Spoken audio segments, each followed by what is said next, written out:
Dear students, आज का topic है health care policy regulations and accreditation in hospital management, A comprehensive overview for hospital administration and health care professional. तो generally इसमें 3 points main हैं, health care policy, regulations और accreditation in hospitals. तो ये 3 point पे ही हम लोग डिस्कस करेंगे। पहला है, इसमें इस तरीके से समझ लीजिए, health care policies and regulations ensure safe, ethical and effective care. They guide hospital operations and protect patients' rights. Accreditation promotes quality and accountability. Simply, healthcare में जो policies होती हैं, regulations होते हैं, वो safe, ethical, effective care के लिए होते हैं। Next, they guide hospital operations.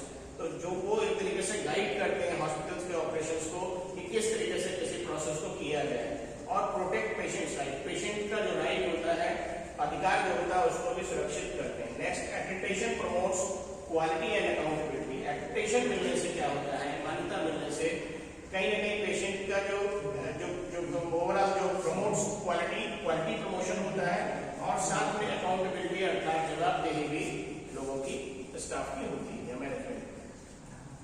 Understand health care policies and their role in hospital management. इससे क्या होता है, हेल्थ केयर पॉलिसीज को समझना, इसका ऑब्जेक्टिव क्या है, and role in hospital management, hospital का क्या रोल मैनेजमेंट का है। Learn about regulatory frameworks and accreditation bodies. इसके विषय में जानना कि रेगुलेटरी फ्रेमवर्क्स क्या होते हैं और एक्रेडिटेशन बॉडीज क्या क्या होती हैं, इसको जानना है। Explore implementation, monitoring and future trends. इसके साथ साथ इम्प्लीमेंटेशन को एक्सप्लोर करना और मॉनिटरिंग और फ्यूचर ट्रेंड्स को ध्यान देना, यही मेन ऑब्जेक्टिव इसमें है। Next is overview of health care policies, principles and rules guiding health care delivery के जो रूल्स हैं और गाइडिंग करने के लिए वो मेन इंपॉर्टेंट होते हैं। नेक्स्ट पर्पस क्या है, ensure quality, equity and efficiency. ये 3 पॉइंट पर्पस के हैं। स्कोप में it covers clinical, administrative and ethical aspects. तो ये क्लिनिकल, एडमिनिस्ट्रेटिव और एथिकल तीनों तरीके के एस्पेक्ट्स को डिनोट करते हैं। नेक्स्ट इज की health care policies, patient rights and responsibilities, safety and infection control, quality assurance and continuous improvement. तो पेशेंट्स के राइट्स क्या हैं और रिस्पॉन्सिबिलिटीज क्या हैं, उसको बताना। साथ में सेफ्टी एंड इन्फेक्शन कंट्रोल को कैसे फॉलो करना।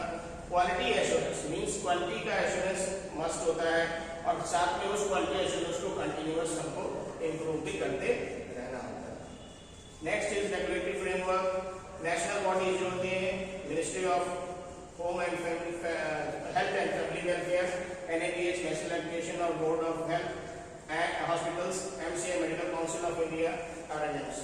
नेक्स्ट इज इंटरनेशनल बॉडीज में WHO, JCI और ISO, world health organisation and joint commission of international standard of organisation. Legal acts में क्या है, क्लिनिकल एस्टेब्लिशमेंट एक्ट और NPP एक्ट इसमें इंक्लूड होने चाहिए।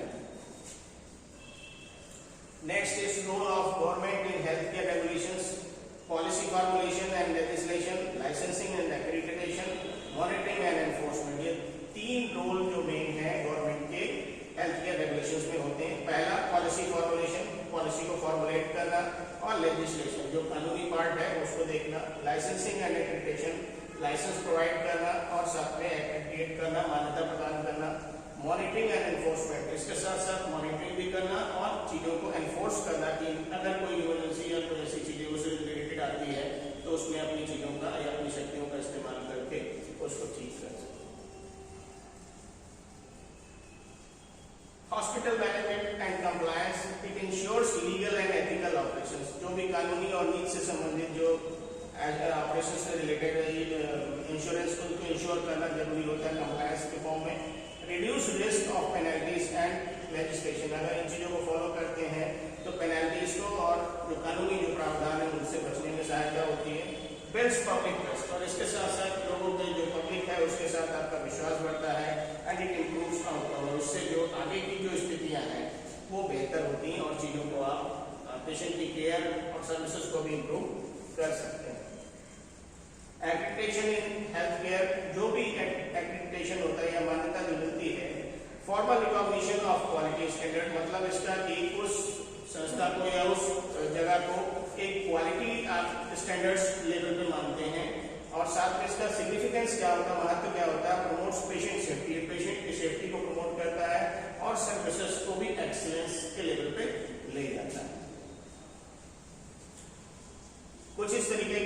एक्रेडिटेशन बॉडीज होती हैं NABH, JCI, ISO और NABL।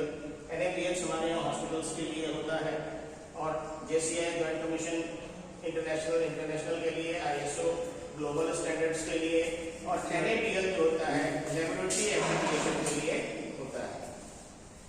नेक्स्ट एक्रेडिटेशन स्टैंडर्ड्स में पेशेंट सेंटर्ड केयर, जो भी केयर है वो पेशेंट सेंटर्ड होनी चाहिए।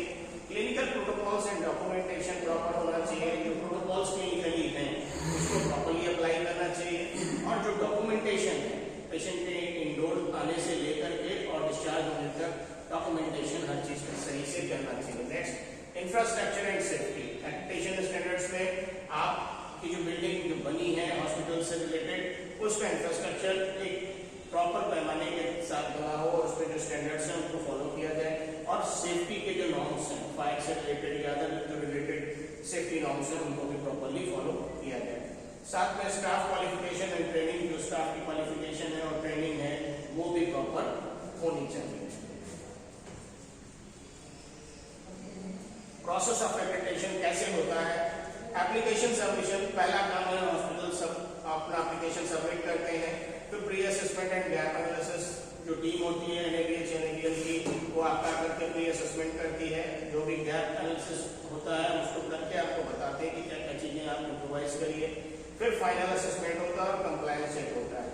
फाइनली वो दोबारा फिर असेस करते हैं और उसके बाद आपके रिलेटेड जो कंप्लायंस होते हैं उनको चेक करते हैं कि वो ओके हुए कि नहीं हुए और अगर वो सब चीजें ओके हैं तो फिर आपको सर्टिफिकेशन प्रोवाइड कर दिया जाता है।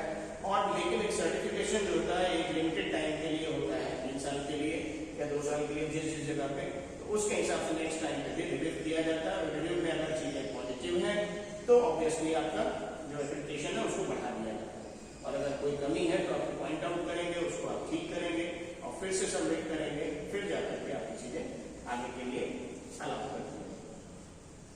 इसके फायदे क्या है? Improve patient safety and care quality. Obviously patient की सेफ्टी और केयर सबसे इंपॉर्टेंट पॉइंट होता है हर जगह पे। साथ में एनहांस हॉस्पिटल रेपुटेशन, हॉस्पिटल की रेपुटेशन बढ़ती है।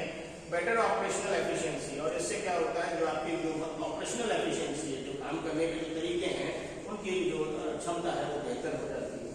साथ में इंटरनेशनल रिकॉग्निशन, अगर आप चीजों को बेहतर तरीके से करते हैं, स्टैंडर्ड फॉर्म में करते हैं तो जो छवि है आपकी उसको अंतरराष्ट्रीय स्तर पर भी पहुंच मिल सकती है, पहचान मिल सकती है। चैलेंजेस क्या होते हैं एक्रेडिटेशन में? High implementation cost, staff resistance and training needs, maintaining continuous compliances and documentation and audit readiness. इसमें चैलेंज क्या होते हैं? हाई इंप्लीमेंटेशन कॉस्ट, क्योंकि उसको इंप्लीमेंट करने के लिए कॉस्ट कहीं ना कहीं जब अगर NABH NABL के लिए करते हैं तो जो स्टैंडर्ड है उसको मेंटेन करने के लिए कॉस्टिंग बहुत ज्यादा लगता है। तो स्टाफ रेजिस्टेंस, विरोधी स्टाफ का रेजिस्टेंस आपको थोड़ा बहुत झेलना पड़ता है और समय पे ट्रेनिंग्स की भी आवश्यकता होती है। नेक्स्ट, मेंटेनिंग कंटिन्यूअस कंप्लायंस, और उन चीजों को लगातार आपको कंप्लायंस करते रहना होगा। ये नहीं कि आपने सर्विसेज या जो क्वालिटी स्टैंडर्ड्स बनाए तो उसको बिलो स्टैंडर्ड्स ले जाए। इसके साथ साथ डॉक्यूमेंटेशन, आपके डॉक्यूमेंट हमेशा रेडी होने चाहिए। जब नेक्स्ट टाइम रिव्यू होगा या बीच में भी कभी एक वर्ड होता है ऑडिट रेडीनेस, सडन कभी भी आपके हॉस्पिटल में इस चीज का ऑडिट हो सकता है कि जो चीजें नॉर्म्स में मेंशन की गई थी क्या वो फॉलो हो रही है कि नहीं हो रही है। क्योंकि अगर ऑडिट्स में ऐसा लगता है कि ये चीजें नहीं सही से हुई हैं तो क्वेश्चन मार्क हो सकता है, या फिर आपकी जो एक्रेडिटेशन दी गई थी, मान्यता दी गई थी, पूरा अब केस एग्जांपल एक समझ लें, जैसे XYZ हॉस्पिटल है, achieve NABH in 2020, implemented SOPs, trained staff, upgraded infrastructure। Result क्या हुआ? improved patient satisfaction and reduced errors। तो ये एक इस तरीके से आपको समझाने के लिए बताया गया कि कोई हॉस्पिटल अगर NABH अप्रूव होता है, एक्रेडिटेड होता है हमारे 2022 में, उसमें SOPs मीन्स होता है स्टैंडर्ड ऑपरेटिंग प्रोसीजर्स। एक स्टैंडर्ड ऑपरेटिंग प्रोसीजर्स होते हैं हर चीज को फॉलो करने के, वो किया आपने, स्टाफ को ट्रेन किया, अपग्रेड इंफ्रास्ट्रक्चर, अपने इंफ्रास्ट्रक्चर को बिल्डिंग को और अपग्रेड किया, क्वालिटी सर्विसेज को इंप्रूव किया। तो उससे क्या हुआ? इंप्रूव पेशेंट सेटिस्फेक्शन, जो पेशेंट है उसका संतुष्टिकरण बढ़ता है, बेहतर होता है, और रिड्यूस, और जो गलतियां या चूक होती हैं या जो कमियां होती हैं उसको और बेहतर करते हैं ताकि नेक्स्ट टाइम ऐसी चीजें ना हो। तो इससे एक बेनिफिट आपको मिलता है। Policy implementation in hospitals, leadership commitment, staff orientation and training, SOP development and dissemination, monitoring and feedback mechanism. तो ये सारी चीजें पॉलिसी इम्प्लीमेंटेशन में होनी ही चाहिए. एक लीडरशिप का कमिटमेंट होना ही चाहिए, साथ में स्टाफ का ओरिएंटेशन, समय पर उनको चीजें बताते रहे, अपग्रेड करते रहे और ट्रेनिंग देते रहे, साथ में SOP का फॉलो करते रहे और मॉनिटरिंग जरूरी है. जो कुछ भी चल रहा है उसका मॉनिटरिंग बहुत जरूरी है, क्योंकि बिना मॉनिटरिंग के आप अगले लेवल पे पॉलिसीज या कोई एक्शन आप लेना भी चाहेंगे तो आप ले नहीं सकते. ठीक है. और feedback mechanism it is very important, क्योंकि सब कुछ आपके अंडर अम्ब्रेला नहीं आ सकता, आप सारी चीजों को मॉनिटर नहीं कर सकते हैं. उस केस में क्या होता है, फीडबैक रिव्यूज लिए जाते हैं. जैसे आपने देखा होगा हॉस्पिटल्स में जाते वक्त कुछ फॉर्म्स भराए जाते हैं, पेशेंट डिस्चार्ज होता है, कोई शिकायतें तो नहीं है, कोई आपके इश्यूज तो नहीं है, या फिर सजेशन बॉक्स होते हैं, कंप्लेंट बॉक्स होते हैं, तो उसमें लोग अपनी चीजें कहते हैं या बताते हैं. तो अगर कोई चीज मेंशन करते हैं तो उसको एड्रेस करना बहुत जरूरी है, क्योंकि अगर आप जितनी जल्दी उन चीजों को ठीक कर लेंगे तो आपके लिए आने वाली मुश्किलें कम हो जाएंगी. लेकिन अगर वो बढ़ती गई, आपने उस पर ध्यान नहीं दिया, एक दिन वो बर्स्ट अप होगी और आपके लिए एक दिन ही कोई एक केस, कोई एक कंडीशन आपको मुश्किल में डाल सकती है.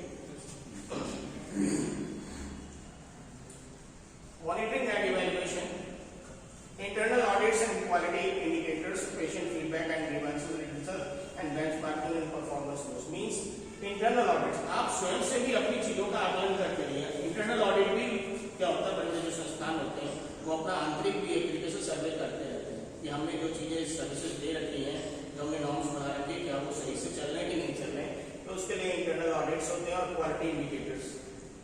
इसके साथ साथ पेशेंट का फीडबैक मिलना चाहिए और ग्रीवांस मतलब जो शिकायतें हैं उनका भी आपको ध्यान देना चाहिए. ठीक है. Next benchmarking and performance review, जो बेंचमार्क्स हैं उनको भी और परफॉर्मेंस को अपने टाइम टू टाइम रिव्यू करते रहना चाहिए. एथिकल एंड लीगल कंसिडरेशन जरूरी है. ये कभी भी जब कोई बड़ी संस्था काम करती है तो इन दोनों पहलुओं को उसको बहुत ज्यादा ध्यान देने की जरूरत होता है. पहला है एथिकल और दूसरा लीगल.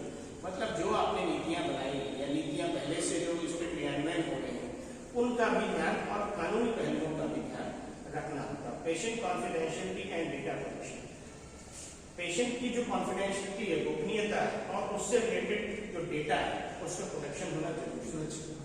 क्योंकि अगर हम कहीं उस डेटा को कहीं इधर एक्सपोज कर देते हैं तो उससे उसकी जो प्राइवेसी है वो डिस्क्लोज हो सकती है. ठीक है. Next, inform consent and autonomy. कभी भी कोई सर्जरी होती है या पेशेंट एडमिट होता है या कोई प्रोसीजर्स होता है तो उसमें हम पेशेंट को पूर्व सूचना में ही पहले सहमति पत्र साइन कराते हैं, जिसको इन्फॉर्म कंसेंट कहते हैं. और ऑटोनॉमी होनी चाहिए, पेशेंट को अपनी स्वायत्तता होनी चाहिए, कोई दबाव डाल के काम नहीं होना चाहिए, बाध्यता के साथ नहीं होना चाहिए. एक चीज का ध्यान रखेंगे, आप सबके लिए कह रहा हूँ, एक सब याद रखिएगा, मेडिकल नेग्लिजेंसी एंड लायबिलिटी. तो मेडिकल नेग्लिजेंसी नहीं होना चाहिए, कोई भी ऐसी मेडिकली लापरवाही नहीं होना चाहिए जिससे पेशेंट की कंडीशन हैम्पर हो या उसके लिए कोई कॉम्प्रोमाइज क्रिएट हो. और लायबिलिटी, उसके लिए जो जिम्मेदारी है, जवाबदेही है, वो सही से हो. ऐसा ना हो कि आपसे कोई गलती हो और उसको लापरवाही करके ही ये चीज हुई और उसको उससे रिलेटेड कोई कॉन्सिक्वेंस क्रिएट हो. तो इस एक टर्म ये हमेशा रखिएगा, नेग्लिजेंसी नहीं होनी चाहिए. ठीक है. कोई कॉम्प्लिकेशन हो गया अलग चीज है, बट आपकी तरफ से नहीं होना चाहिए कोई लापरवाही. Impact of regulations on hospital management, improved accountability and transparency. जब भी कभी हम regulations को maintain करेंगे तो इससे क्या होता है, जवाबदेही बेहतर होती है और पारदर्शिता आती है. Next, streamlined operations and resources use करते हैं. ठीक है, सब कुछ streamline होती है, स्टेप बाय स्टेप एक एक चीज आराम से होता जाएगा, आपको कुछ भी दिक्कत नहीं और अपने बेस्ट रिसोर्सेज का आप यूज कर सकते हैं. इसके साथ साथ enhance patient trust and satisfaction, इससे क्या है, पेशेंट का विश्वास भी बढ़ेगा और संतुष्टि भी बढ़ेगी. भविष्य के क्या ट्रेंड्स है हेल्थ केयर पॉलिसी और लेजिस्लेशन को लेकर के, ये digital health records and AI based audits हो सकते हैं, जिसमें टेलीमेडिसिन रेगुलेशन एंड स्टैंडर्ड्स और ग्लोबल बेंचमार्किंग एंड इंटरऑपरेबिलिटी होती है. तो क्या होता है, आने वाले समय में जो अभी प्लानिंग हो रही है तो बहुत सारा जो एआई से रिलेटेड ही ऑडिट्स होगा. आपको ये कहा जाएगा कि आप अपने सारे डॉक्यूमेंटेशन अपलोड कर दीजिए, हम उसको सेल्फ रिव्यू कर देंगे. मैनुअल भी चेक होगा लेकिन इसके बेसिस पे, तो वहीं से बैठे बैठे वो सारी चीजों को समझ जाएंगे और उसको फॉलो कर लेंगे. इसके साथ साथ जो भी ग्लोबल बेंचमार्किंग है और वो सारी चीजें भी असेस उसी बेसिस पे हो जाएंगे. सब। बाद में बस इतना कहना है कि policies and regulations are essential for safe quality care. तो जो पॉलिसी और रेगुलेशंस बनते हैं वो मरीज की सुरक्षा और क्वालिटी केयर के लिए होते हैं। एक्टिवेशन ड्राइव्स कंटिन्यूअस इंप्रूवमेंट, इसमें जो है कंटिन्यूअस इंप्रूवमेंट के इसके कारण से होते हैं, एक्टिवेशन के कारण से। And future trends will reshape compliance and care delivery. तो जो भविष्य के जो ट्रेंड्स हैं, अगर हम उस रास्ते पर चलते हैं तो स्वाभाविक कहीं ना कहीं हम कंप्लायंसेस जो हम क्रियान्वयन है, जो रिस्पॉन्सेज देते हैं वो रीशेप लेंगे। जो अभी तक चल रहा था उससे कुछ बदल के और बेहतर होकर के उसको सर्विसेज दे पाएंगे। और जो केयर डिलीवरी जो है